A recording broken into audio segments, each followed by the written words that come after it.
तो हेलो दोस्तों, welcome back with new video. तो क्या सेकेंड ओडीआई मुकाबले में केएल राहुल भारत के लिए ओपनिंग करेंगे? दूसरा बड़ा सवाल होगी, क्या दीपक हुड्डा का यूज भारत गेंदबाजी में करेगा, जिम्बाब्वे जैसी कमजोर टीम के सामने करेगा? तीसरा सवाल होगा, क्या राहुल त्रिपाठी को इंडियन टीम डेब्यू करा सकती है आज?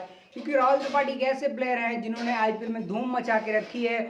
और धूम मचाने के बाद अगर आप देखें, दीपक हुड्डा थोड़ा उनसे थोड़ा प्रेफर करके, क्योंकि दीपक ने छोटी छोटी पारियां खेली थी लखनऊ के लिए, लेकिन अगर बात करें हैदराबाद के लिए नंबर 3 पर आके और मैच जिताने वाली पारियां जिस तरह मार्करम और राहुल त्रिपाठी ने इस साल खेली थी, वो तारीफ की योग्य पारियां थी। तो उसी वजह इनको मौका मिला है। आयरलैंड जब गए, आयरलैंड के खिलाफ वो फुली मौका नहीं मिला। उसके बाद बात करें इंग्लैंड में, जब आपका पहला टी20 मुकाबला था, यानी स्क्वाड ए जो एक टी20 मुकाबले के लिए था, उसमें राहुल त्रिपाठी का नाम था, लेकिन अनफॉर्चुनेटली अभी तक वो भारत के लिए अपना डेब्यू नहीं कर पाए हैं। तो उम्मीद करते हैं जिम्बाब्वे ऐसी कमजोर टीम के सामने बिल्कुल आप खिलाना चाहेंगे। और चौथा सवाल होगा, क्या ईशान किशन को नंबर 3 पर खिलाना सही है? क्योंकि आपने अगर बात करें, जब आप अपनी सीनियर टीमों के खिलाफ खेले, शिखर धवन की कप्तानी हो या फिर हम बात करें रोहित की कप्तानी है, पिछली कुछ सीरीजें भारत के लिए गई हैं, ईशान किशन को भारत ने अप्रोच नहीं किया है। तो भारत की अप्रोच होगी, क्या एशिया कप में ईशान किशन उन्होंने ले आना? तो लंबे अरसे से सवाल था कि ईशान किशन क्या वर्ल्ड कप का जो एक प्लान होता है उसमें उससे बाहर है, तो ये लग भी रहा है। लेकिन फिर आप ईशान किशन को जिम्बाब्वे जैसी कमजोर टीम के सामने खिलाकर क्या जज करना चाहते हैं? सबसे बड़ा सवाल आपके भी मन में होगा। तो सबसे पहला जवाब है, क्या केएल राहुल को ओपनिंग करनी चाहिए? मेरी समझ से एशिया कप में वो भारत के लिए ओपनिंग ही करने वाले हैं। नंबर 3 या 4 की पोजीशन पर नहीं खेलेंगे, क्योंकि नंबर 3 पर विराट खेलेंगे। नंबर 4 आपके पास अगर सूर्या ओपनिंग नहीं करते हैं तो फिर नंबर 4 पर सूर्या एक अच्छे ऑप्शन है, या फिर ऋषभ पंत को नंबर 4 पर या सूर्या को 5 पर रखा जा सकता है, जो कि अच्छे ऑप्शन है। तो राहुल को हर हाल में भारत के लिए ओपनिंग करनी होगी, चाहे सुमन गिल के साथ करें या शिखर धवन के साथ करें, लेकिन ओपनिंग पेयर में उनको हर हाल में होना चाहिए, जो कि मेरी नहीं आप सबकी भी इच्छा होगी।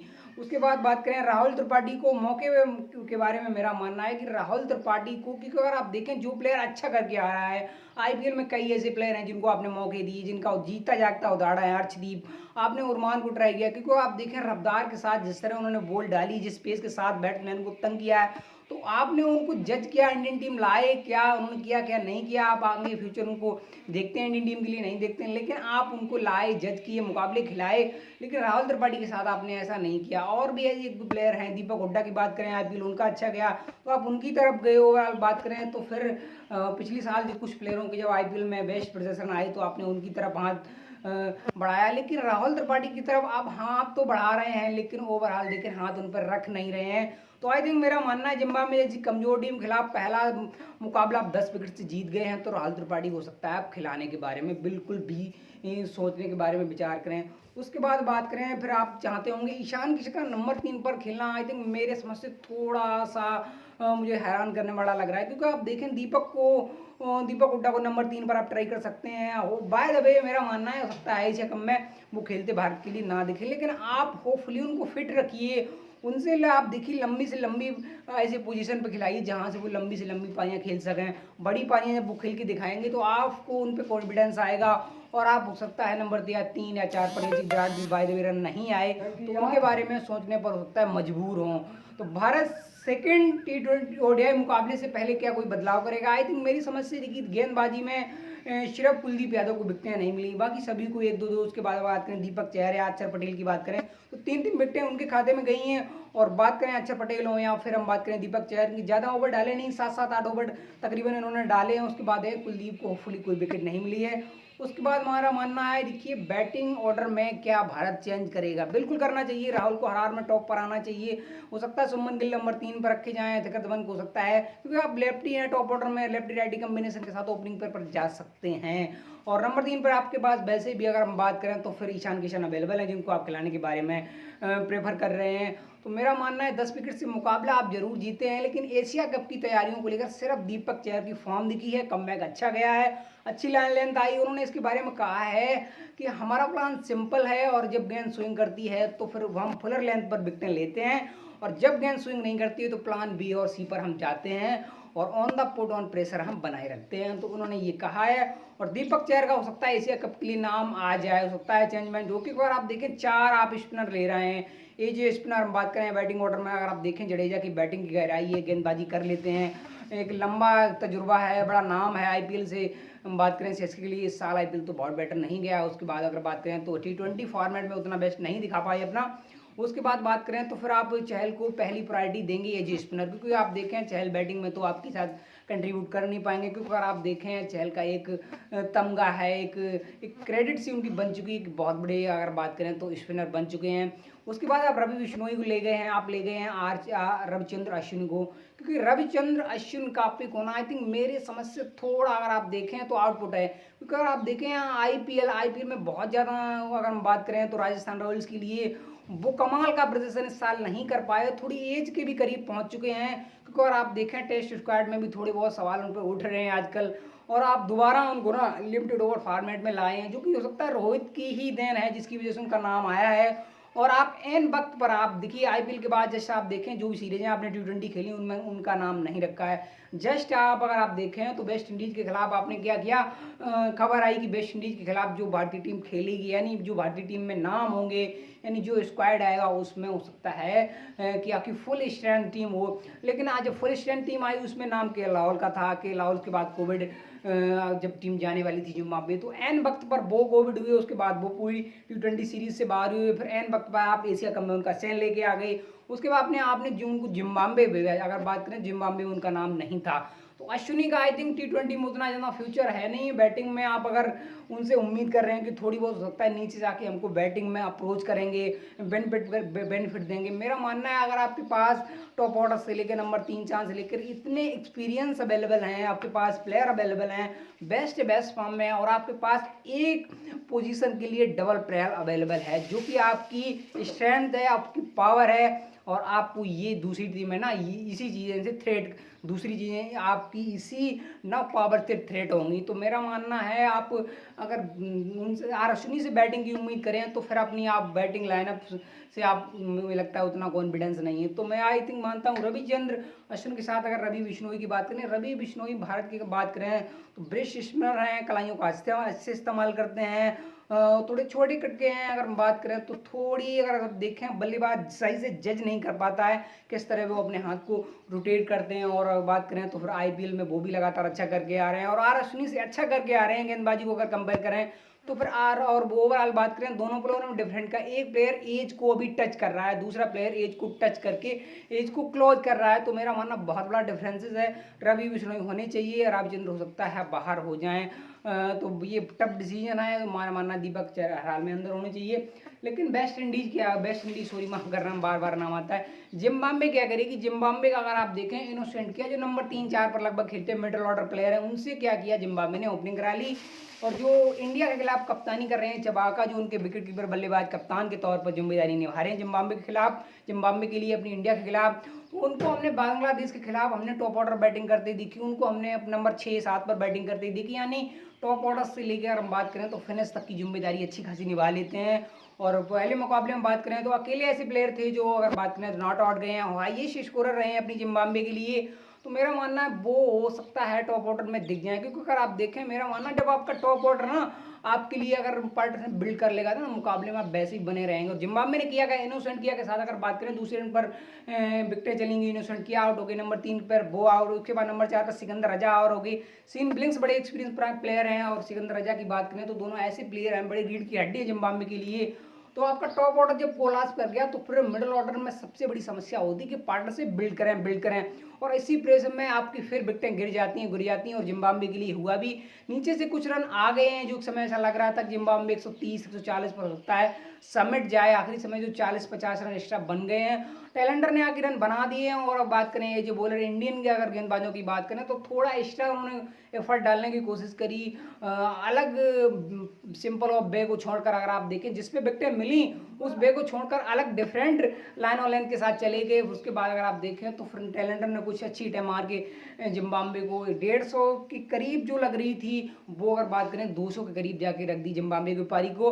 तो जिम्बाब्वे की बात करें फिर सुमन गिल की बारी आई शिखर धवन की, तो बड़ी बात करें क्लेम के साथ शिखर धवन के साथ साथ शुभमन गिल ने भारत को जीत दिला दी, जिसमें शुभमन गिल की अगर बात करें 113 के करीब स्ट्राइक रेट है। अगर शिखर धवन की बात करें तो कि शिखर धवन ना रन भले बना रहे हैं क्योंकि आपको पता है 190 बनाने हैं, और आपके पास अगर बात करें शुभमन गिल हैं जो लगातार आपके लिए एक फेम का काम कर रहे हैं, क्योंकि अगर आप देखें वेस्ट इंडीज सीरीज में उनके अच्छे खासे रन है जिससे आप उनसे प्रभावित हैं। तो आपने क्या किया, के राहुल को ना खिला के आप शिखर धवन के साथ लेफ्ट राइट कम्बिनेशन के साथ युवा बल्लेबाज सुमन गिल के साथ चले गए। और सुमन गिल अगर आप देखें T20 से अगर आप देखें थोड़ी सी अगर एक्स्ट्रा अगर 2-4 शॉट और एक्स्ट्रा खेलते तो ऐसा लगता है यार T20 वाली फारी खेल रहे हैं, लेकिन शिखर धवन बहुत स्लो खेल रहे हैं। जब आपको 190 बनाने हैं तो आप जोखिम ले सकते हैं, अपने मोमेंटम अपने रिदम को पा सकते हैं, ये आपके लिए एक बेस्ट चांस था। लेकिन शिखर धवन थोड़े से अपने आप को अगर आप देखें बैक फुट पर रखते हैं, सिंगल डबल और ये दुविधा में भी रहते हैं कि यार ये शॉट मार दूं, ये मार दूं, ये मार दूं,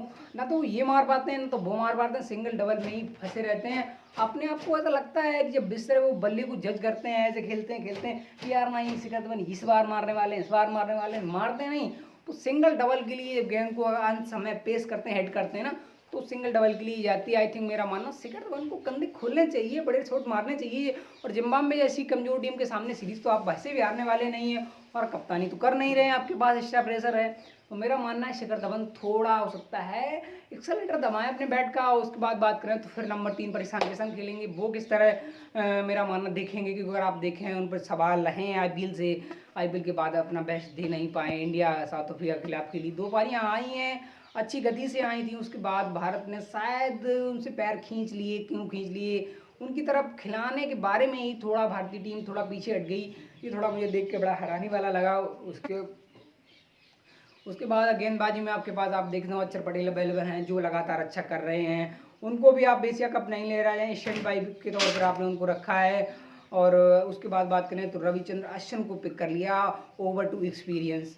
आपने हालिया प्रदर्शन को जज नहीं किया, यही तो गलती पिछले साल वर्ल्ड कप में भारतीय टीम ने करी। आईपीएल खेली, आईपीएल के बाद ना तो कोई सीरीज खेली, और आईपीएल में अलग अलग टीमों के लिए प्लेयर खेलते रहे, खेलते खेलते आपने उनका सिलेक्शन ले लिया, सिलेक्शन के बाद आपने सीधा दुबई चले गए, और दुबई के बाद सीधा पाकिस्तान के खिलाफ आपने मुकाबला खेल लिया और टीम को कलेक्ट तो किया नहीं। ओवरऑल देखे मुकाबला बाहर गए वर्ल्ड कप जैसी टीम में। यहाँ तक इसलिए आई कि आप सेमीफाइनल तक नहीं पहुंचे हैं, तो सबसे पहले और यही तो है, क्योंकि आप देखें हमारी जो सीनियर प्लेयर हैं उनमें एक एटीट्यूड रहता है कि यार हम कमजोर टीम के खिलाफ नहीं खेलेंगे, कमजोर टीम के खिलाफ नहीं खेलेंगे। ये सबसे बड़ी बहुत बड़ी मानसिकता की गेम है। इंग्लैंड जैसी टीम की पावर क्या है, उन्हें पता है कि हमारे लिए क्या है। हमारे लिए अगर बात करें तो हम अनलकी, बात करें तो पाकिस्तान के खिलाफ बड़े बात करें तो अनलकी साबित होते हैं। तो उन्होंने अगर आप देखें पिछले वर्ल्ड कप से पहले एन वक्त पर इंग्लैंड के सामने सीरीज रख दी, इंग्लैंड ने पाकिस्तान के खिलाफ सीरीज रख दी।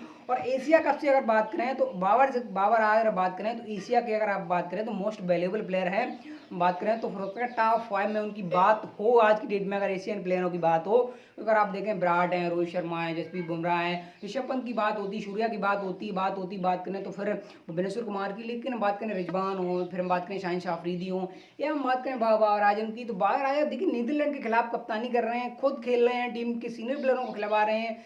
ये एक बहुत अच्छी टीम बात होती है जब आप एन वक्त पर फिट होके जाते हैं, मुकाबले खेल के जाते हैं बड़े टूर्नामेंट में। और भारत के सीनियर प्लेयरों को लगता है यार हमारा इतना बड़ा नाम है, हमारा इतना बड़ा क्रेडिट है, ये कर देंगे वो कर देंगे। एन वक्त पर आप थोड़ा ओवर कॉन्फिडेंस होते हैं और मुकाबले इसी वजह से आप हारते हैं।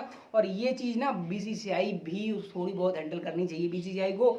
मेरा मानना है इस पे ना थोड़ी सी, अगर आप देखें एन वक्त पर आप सीरीज रखिए, आप सीनियर प्लेयर हों या बी टीम के प्लेयर हों, अच्छा कर रहे हों अच्छा ना कर रहे हों, एन वक्त पर आपको बड़े टूर्नामेंट से पहले सीरीजें खेलनी होंगी, तभी आप टूर्नामेंट में अच्छा कर पाएंगे। क्योंकि अगर आप देखें वेस्ट इंडीज को हरा के आ रहे हैं, वेस्ट इंडीज क्रिकेट कहाँ पे है आज की डेट में, किन ऊंचाइयों को टच कर रही है, क्या उनका लिमिटेड ओवर फॉर्मेट में अगर आप देखें फ्यूचर है, फ्यूचर उनकी बात करें, यहाँ तक उन्हें T20 वर्ल्ड कप में सिलेक्शन के लिए बात करें, उनके खेलने तक के लाले उन्हें आईसीसी की अगर बात करें तो फिर क्वालिफायर मुकाबले खेलने पड़ रहे हैं, और उनसे आप जीत के आ रहे हैं, आप अपने घर बैठे, आपने रक्षाबंधन मनाया, आप सीधा कह रहे हैं हम दुबई जा रहे। तो ये तो मानसिकता वाली बात है। कोई भारत की कुछ सीनियर प्लेयर बात करें, विराट कोहली, उनका मानना है कि हम जिम्बाब्वे नहीं जा सकते हैं, कि लाल को आपने जिम्बाब्वे भेजा है, उसके बाद नंबर 4 पे खिला रहे हैं, बैटिंग अपनी पहले मैच में आई नहीं। तो कई चीज़ें हैं जिनको सही से हैंडल किया जाना चाहिए, बीसीसीआई हो, सिलेक्शन कमेटी हो, टीम मैनेजमेंट हो, उसके बाद करें कप्तान की बारी आए, सभी को आगे आना चाहिए, प्रेफर होना चाहिए, और जो बात है खिलाड़ियों के सामने